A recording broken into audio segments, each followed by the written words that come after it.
संधी आपल्यासमोर येते. खरं म्हटलं तर आता 2 डिसेंबरला आपण मतदान केल्यानंतर पुढच्या 5 वर्षानंतर आपल्याला ही संधी भेटणार आहे. म्हणजे मध्ये कुठलीही संधी आपल्याला भेटणार नाही. म्हणून अतिशय विचारपूर्वक आपण सगळ्या जणांनी विचार करावा, मतदान करावं, ही विनंती घेऊन खरं म्हटलं तर मी आलेलो आहे. या गेल्या 5 वर्ष म्हणजे ह्या 6-7 2-3 वर्षाच्या अगोदर जेव्हा हे 5 वर्ष आमच्या गांगण मॅडम इकडच्या नगरसेविका होत्या आणि आमचे समीर नलावडे इकडचे नगराध्यक्ष होते. आपण सगळ्या जणांनी त्यांचं काम अनुभवलेलं आहे. आदर्श लोकप्रतिनिधी कसे असतात याचं उत्तम उदाहरण आमच्या गांगण मॅडम आणि आमचे समीर नलावडेजी आहे. आणि हे काय नुसतं त्यांच्यासाठी प्रचार करायला आलो असलो म्हणून नाही, पण एक लोकप्रतिनिधी म्हणून, एक नगरसेविका म्हणून सातत्याने आपल्या मतदारांसाठी काय नाही काहीतरी करणं, त्यांची सेवा करणं, आमदार म्हणून सातत्याने माझ्याशी संवाद साधून माझ्या मतदारांसाठी साहेब अशा गोष्टी करायच्या आहेत, एवढी निधी आणायची आहे, या सगळ्या गोष्टी गांगण मॅडम असो किंवा आमचे समीर नलावडे असो, हे सातत्याने माझ्या संपर्कात होते. मी जेव्हा आमदार होतो तेव्हा आपली सगळ्या जणांनी आपली सेवा केली, जेवढी शक्य आम्ही तेवढी निधीही आणली. आणि आता तर आपल्याकडे एक सुवर्ण संधी अशी आली आहे की भारतीय जनता पक्षाचा पंतप्रधान आहे, भारतीय जनता पक्षाचे मुख्यमंत्री आहेत, भारतीय जनता पक्षाचा पालकमंत्री आहे आणि आता भारतीय जनता पक्षाचाच अगर आपण नगराध्यक्ष आणि नगरसेविका निवडून दिल्यात तर काम करणं आमच्यासाठी अतिशय सोपं होऊन जाईल. कारण का निधी आणणं आपल्यासाठी विविध आपले प्रश्न सोडवणं आणि सरकार पातळीवर, मंत्रालय पातळीवर कुठलाही अगर विषय असेल तर मंत्री म्हणून मी या सगळ्या जणांबरोबर उभं राहू शकतो, ताकद देऊ शकतो, अशा पद्धतीची सुवर्ण संधी आपल्या सगळ्यांसाठी आलेली आहे. तसा आमच्या गांगण मॅडम अतिशय लक्की आहे, कारण का अन्य आमचे सहकारी वॉर्ड बदलत असतात बिचाऱ्या आरक्षणामुळे, पण हे सलग 3 वर्ष 4था टर्म आहे मॅडम. सलग म्हणजे इलेक्शन कमिशन बाकी कोणाचं ऐको ना ऐको, मॅडम तर जरूर ऐकतात.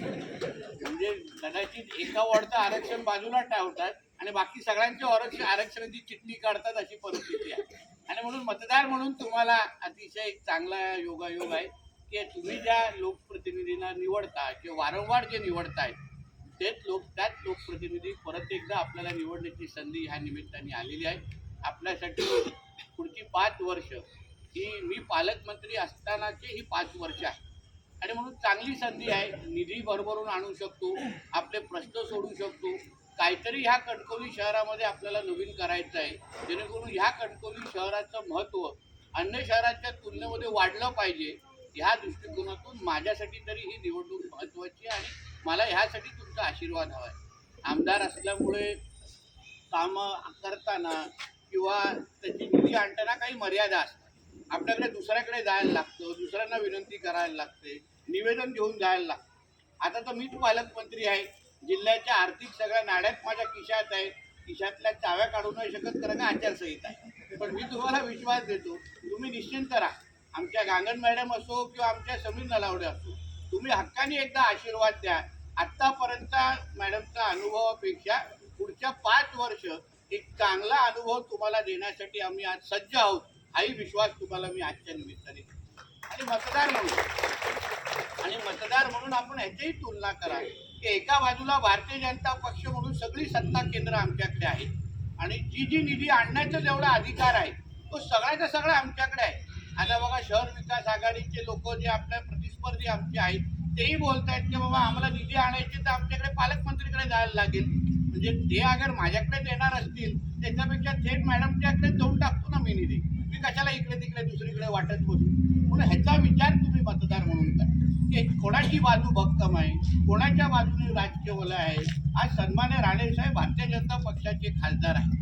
त्याच दिवशी जेव्हा आमच्या घरी आलेलो राणेसाहेब जिल्ह्यात होते तर सगळ्याच्या सगळ्या आमच्या भारतीय जनता पक्षाच्या म्हणजे आमच्या उमेदवारांना त्यांनी आशीर्वाद दिलेला आहे. म्हणून भारतीय जनता पक्ष म्हणून आमची बाजू अतिशय भक्कम आहे.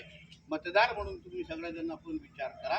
आपण गांगण मॅडम या पुढच्या 5 वर्षा कारकिर्दीमध्ये अतिशय उत्तम काम करते. त्यांना आता अनुभव आलेला आहे, चांगला अनुभव आहे. नगराध्यक्ष म्हणून पण त्यांनी ह्या शहराची सेवा केलेली आहे आणि म्हणून ही सुवर्ण संधी आपण निश्चित पद्धतीने मतदार म्हणून आपण याबद्दल विचार करावा आणि जास्तीत जास्त मतदान नुसतं गांगण मॅडमला नाही पण आमच्या समीर नलावडेजींना पण 2 मतदान देऊन चांगला लीड गेल्या वेळी तुम्हाला माहिती आहे आपण अवघ्या 36 मतांनी आम्ही विजयी झालो. यावेळी काय एवढा कमी मेजॉरिटीने यायचं नाही, कारण का आम्ही काम केलेलं आहे.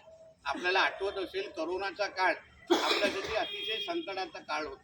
अन्य लोक घरी बसलेले, पण आमचे हे सगळे भारतीय जनता पक्षाचे आणि राणेसाहेबांचे कार्यकर्ते फील्डवर होते, लोकांची सेवा करत होते, लोकांची मदत करत होते, लोकांचे जीव वाचवत होते. त्याच्यातले हे सगळे आमचे सहकारी आहेत. म्हणून तुम्ही परत एकदा आमच्या डांगण मॅडम असतील, आमचे समीर नलावडे असतील, यांना भरघोस असा आशीर्वाद द्या, एवढी विनंती या निमित्ताने करतो. इथेच थांबतो. जय हिंद.